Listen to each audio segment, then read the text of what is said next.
के लिए। जहाँ सहज आपका भजन उसी क्रम से आगे बढ़ेगा। जहाँ पन्ना मोड़ दिया गया था, आपका शरीर छूटा, आपकी मृत्यु हुई, तो भजन रूपी पन्ने को भगवान वहीं मोड़ देते। यहाँ तक इसने पढ़ाई कर लिया, यहाँ तक इसने मेरा भजन कर लिया, यहाँ तक इसने ये साधन पूरा कर लिया, आगे जो शेष रह गया, ये ना सोचना जो अधूरा रह गया वो नष्ट हो गया। भजन कभी नष्ट नहीं होता। फिर उसके आगे से आपको भगवत मिलन और भगवत प्राप्ति के लिए साधन और उपाय करना होगा, लेकिन पूर्व जन्म का किया हुआ संस्कार कभी नष्ट नहीं होता है। इवन कि मनुष्य जन्म ही लेता है अपने संस्कार को लेकर। एक माँ बाप के 4 संतान चारों अलग अलग क्यों होते हैं? क्योंकि माँ का पेट भले ही एक ही है, लेकिन पूर्व जन्मों का संस्कार तो अलग अलग है ना, तो इसलिए संस्कार कभी नष्ट नहीं होता। इस बार भरत जी का जन्म कहाँ हुआ? अंगिरा गोत्रीय एक ब्राह्मण परिवार के घर में भरत जी का जन्म।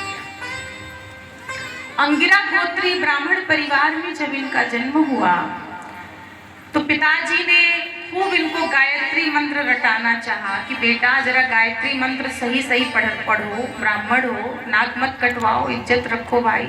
लेकिन इस बार भरत जी, इनका नाम पड़ गया जड़ भरत। क्यों? दुनिया के लिए पागल बन गए, अर्थात दुनिया के लिए आप बहुत योग्य रहेंगे, बहुत पात्रता रहेगी, बहुत क्वालिटी रहेगी तो लोग घेरे रहेंगे। और जो दुनिया के लिए पागल बन गया तो दुनिया पीछा करना छोड़ देती है, तो किसी काम का नहीं। क्या इससे मिलने जाए, क्या इसके घर जाए, इसके पास कुछ नहीं है, ये काम आने वाला व्यक्ति नहीं है। अगर चाहते हो कि संसार आपका साथ छोड़ दे, दुनिया आपका साथ छोड़ दे, पागल बन जाओ। और पागल बन जाओगे तो लोग पीछा करना छोड़ देंगे और प्रेम से कहेंगे राधे राधे। तो सज्जनों, जड़ भरत जी इस बार बड़े सतर्क थे कि मेरा 2 जन्म नष्ट हो गया, भजन नहीं हो पाया, भगवत प्राप्ति नहीं हो पाई, तो चलो अब इस जन्म में हम मौन हो जाएंगे। जड़ भरत जी ब्रह्म ज्ञानी हैं, कण कण में ब्रह्म दर्शन करते हैं, लेकिन इतने सावधान हैं कि पूर्व जन्मों की भांति मेरा ये जन्म कहीं नष्ट ना हो जाए। एक बार तो सज्जनों, सिंधु सौबीर नरेश राजा रहुगण पालकी में बैठकर जा रहे थे सत्संग करने। कहाँ? कपिल देव जी के आश्रम में पालकी में बैठे हैं, राजा हैं, महाराज हैं, और कहार पालकी को ढो रहे थे। तो एक कहार की तबीयत बिगड़ गई, स्वास्थ्य खराब हो गया। उन कहारों ने कहा महाराज अब पालकी आगे कैसे बढ़ेगी? तो महाराज ने कहा जाओ किसी को पकड़ के ले आओ। तो बेचारे जड़ भरत जी खेत में काम कर रहे थे, इन्हीं पर दृष्टि पड़ी और जड़ भरत जी हृष्ट पुष्ट, मोटे ताजे, बढ़िया दिख गए। चलो हमारे महाराज की आज्ञा है, पालकी ढो। अब बेचारे जबरदस्ती जड़ भरत जी को पकड़ के ले आए और कहा चलो पालकी ढो। अब बेचारे पालकी रख दिया कंधों पर, मौन है, कुछ नहीं कह रहे। पालकी आगे बढ़ी तो उनको मार्ग में चींटी चीटा दिखा।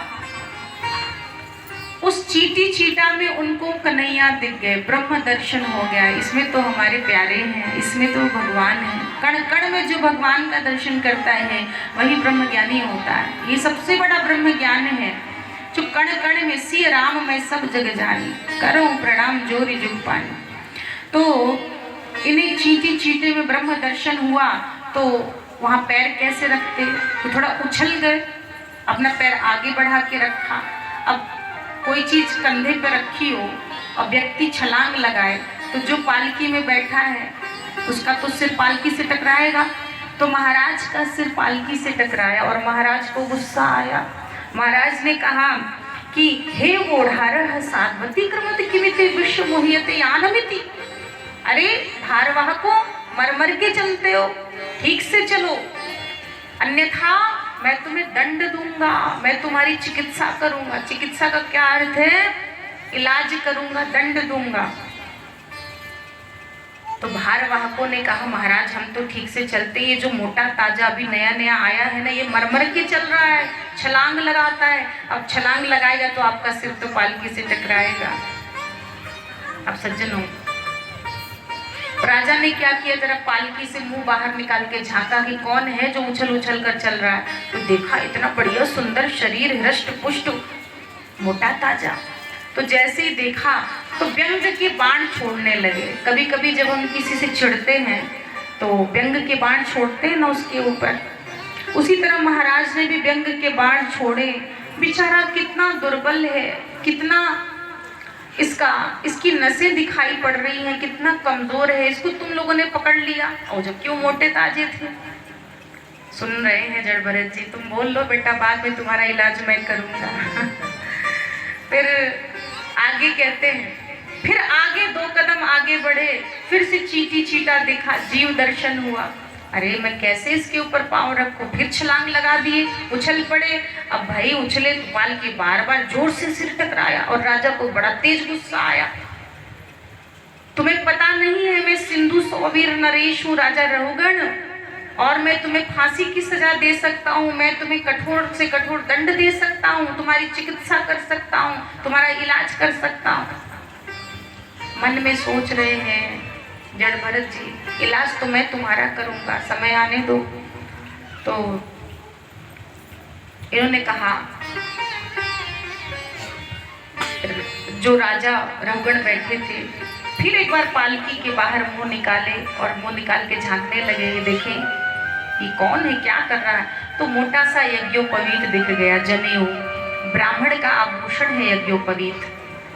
ब्राह्मणों का जो यज्ञोपवीत संस्कार है वही आभूषण है, इसलिए ब्राह्मण को शिखा माने चोटी और यज्ञोपवीत माने जनेऊ, ये दोनों अवश्य धारण करना चाहिए। और ब्राह्मण ही क्या, जो जनेऊ और शिखा न धारण करे, ये दोनों आभूषण हैं जो शोभा बढ़ाते हैं। मोटा सा यज्ञोपवीत दिखा, फिर दंग रह गए। ये यज्ञोपवीत धारण करने वाले कोई लगता है कि कोई विशिष्ट विभूति है भाई। सज्जनों, अब जब राजा इतना अहंकार के बोझ से दबा हुआ था, इतना अहंकारी था, तो इस बार सोचा, जड़ भरत जी ने इससे पूर्व किसी को उपदेश नहीं किया, कुछ नहीं कहा, पर जैसे ही इसने देखा यज्ञोपवीत तो महाराज पालकी से उतरा और पालकी से उतरकर सीधे चरणों में महाराज साष्टांग दंडवत प्रणाम करने लगा। और रहुगण कहता है, महाराज, हे प्रभु, आप तो कोई परमहंस मालूम पड़ते हैं, आप तो कोई बहुत बड़े सिद्ध अवधूत, कोई बहुत बड़े महात्मा मालूम पड़ते हैं, और ऐसे अपने आप को छुपाकर छद्म वेश धारण करके विचरण कर रहे हैं, आप कौन हैं, कृपा पूर्वक बताइए।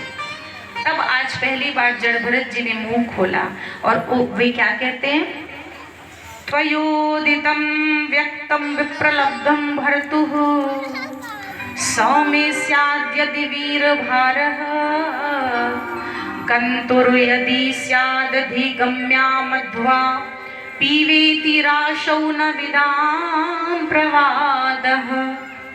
राजन, तुम दंड देने की बात कर रहे थे कि तुम मुझे दंड दोगे, तुम किसे दंड दोगे, मेरे शरीर को दंड दोगे या मेरी आत्मा को, मेरे स्पिरिट को दंड दोगे, किसको दंड दोगे। तो राजा दंग रह गया, ये तो कोई महात्मा है, तुम किसकी चिकित्सा कर सकते हो, किसको फांसी पर चढ़ा सकते हो, तुम किसको दंडित करने की बात कर रहे थे महाराज, मेरे शरीर